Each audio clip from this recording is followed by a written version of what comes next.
Good morning, and May the 4th be with you. We're kind of an overcast day today. I think Calgary is supposed to get some showers, but this area we're just supposed to be windy and kind of overcast. But just checking out some barley that was been seeded a few days ago, and as you can see, it is germinated and sprouting.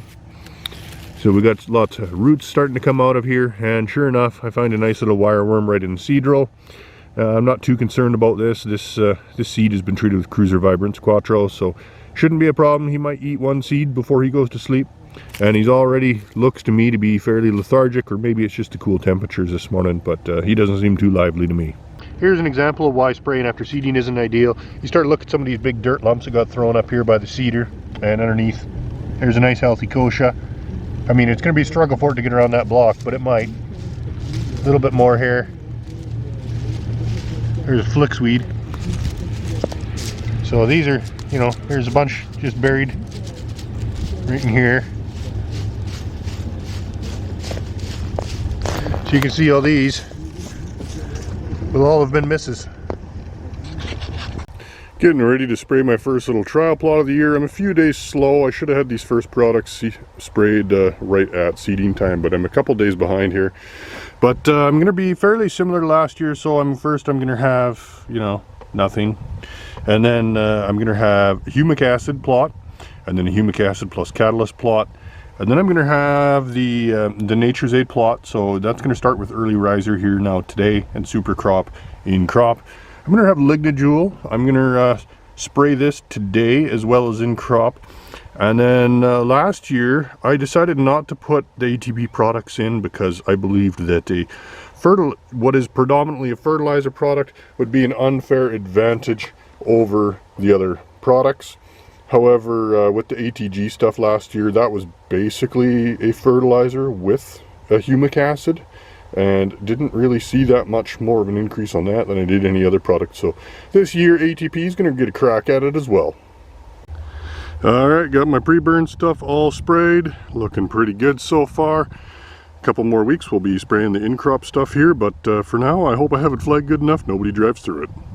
Seems like it's a little fashionable right now for certain salesmen and people in the media to bash, you know, your traditional chemical seed treatments, and say that in the seed row they're, you know, doing more than just being anti-disease, that they're killing all the insects, they're killing all the soil biology, sterilizing everything in the seed row, and that's just not the case. This was just, I took one scoop of soil with my handy shovel out of this seed row. This is wheat, it's just emerging, and there's, just in this one scoop here, there was 3 earthworms right in the seed row. So definitely has not sterilized the soil in the seed row or killed the worms. Oh, look at that. Actually, there's a 4th one here.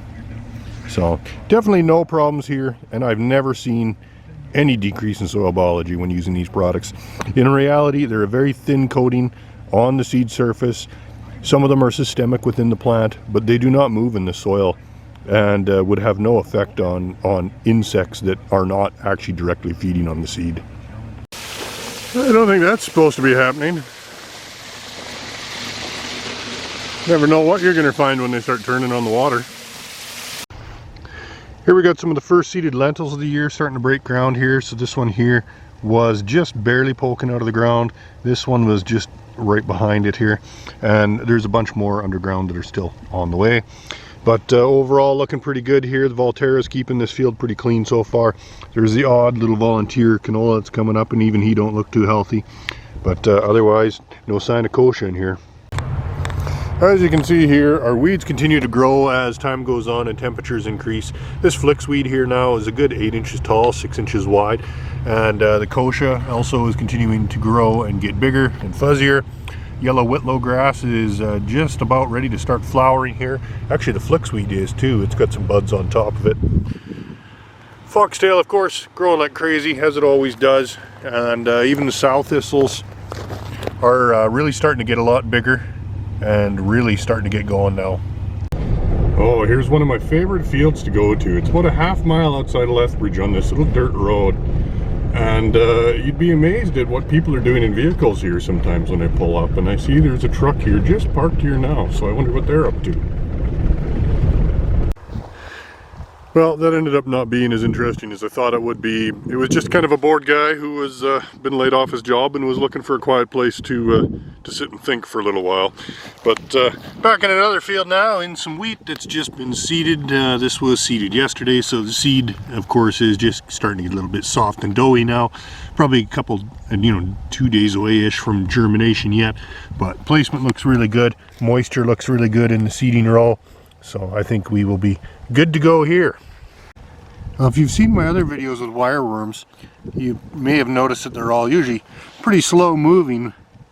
This guy here is just a trucking along, and this is in a field where the wheat has not been treated with Cruiser Vibrance or Bayer Stress Shield. So this guy is definitely not sleepy, and they can sure move through the soil faster than you'd think. Here's one of the funnest parts about being a drone pilot, getting to do this. And then hopefully it doesn't blow away. Oh, and I upgraded from the mountain bike this week. I got my KLR 650 out of winter storage, and I forgot how much I love this thing. With the 10-gallon fuel tank, I can ride fields all day. And I can carry my shovel and my iPad and everything with me in my aluminum boxes. I'm out in the fall rye this morning, and as you can see, it is growing like crazy and looking pretty good, and so is the volunteer canola. So we've now got our first proper leaves are well out. You can see some damage here from flea beetles, so there's definitely some of them around. And over here we got some lamb's quarters. So lots of weeds out. This crop is starting to get big in a hurry here, so we're gonna have to get in and get this sprayed here in the next couple days for sure with Infinity to get all these weeds under control. Alright, I'm back in that patch of flicksweed and brome by Nobleford that was so bad a couple weeks ago, and as you can see now, it is not nearly so bad. These flicksweeds have basically been completely shut down by the Black Hawk, and they are basically 100% dead at this point. There's still a little bit of green on them, on a couple of them, but they're going down pretty quick. The grassy weeds are a little bit slower to show the symptoms, but they are going down as well. You can see here by the reddened tips and the bronzing that these are indeed going down, and the smaller ones are already crispy.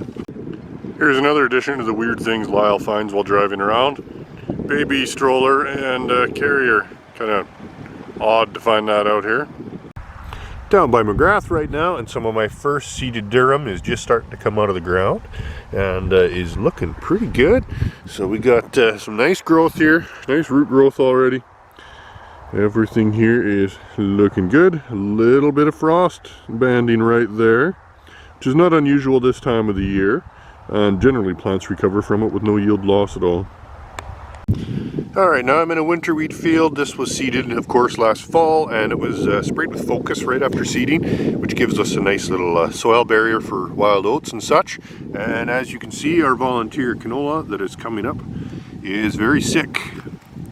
So Focus is not 100% effective on volunteer canola, but it will usually do a pretty good job of keeping it suppressed, and that's definitely what I'm seeing here. A lot of this canola is quite sick and starting to go down already. Here's something I don't find every day. We just stumbled into a whole clutch of grasshopper eggs. Now here we've got a field with, this is just a patch of volunteer wheat, and there's also some flicksweed and stuff in here. But this field is getting seeded into canola, and it's not the dirtiest field, so it's maybe a poor example for this, but just wanted to talk about pre-burn options ahead of canola. So of course, there's the good old-fashioned nothing at all, take care of it in crop. And then there is your straight Roundup burn off, which is still done a lot of the time. But if you want to do a more effective job, especially if you have, say a lot of kochia that might be group 2 resistant, or Russian thistle, or well, just volunteer canola, you're going to want to use something else. You can use Conquer from New Farm is a really good option. There's also AIM, which is group 14 from FMC, so that'll give you contact burn down on any emerged canola. And new from Dow this year is one that you might not have heard of before called Prospect, and that is group 4 and 14, so it has their RLX active, which is haloxaphin is the proper name. So that one is going to give you really good burn down on any emerged broadleaf weeds, and even overwintered group 2 resistant cleavers and stuff like that, if that's a problem for you, especially if you're in that irrigated area around Lethbridge. So good option for you to think about if you're looking to clean up those fields before you put canola in. Here's a fun one for you. This is corn stubble, and it's been seeded to canola with a precision planter and 22-inch row spacing. And you can kind of see the row here, and then it kind of peters out. A couple more over here, and you'll notice you can't really see where the seed row is anymore, and that's because the field got harrowed after seeding, and the result was it brought up a whole bunch of the canola seed. So we have a bunch of seed that was seeded at 1/2 inch, and it is now sitting on the soil surface. So kind of a funny use of a precision planter, if you ask me. Can't blame this one on Cody. Sorry, Paul. This one's all you. Well, Thursday evening, just got back to Nobleford, and we are getting a little bit of rain, just enough. I've had to turn the windshield wipers on 3 or 4 times, so if this keeps up for an hour or two, maybe it'll actually amount to something. Thanks for watching. Like and subscribe, and we'll see you next week.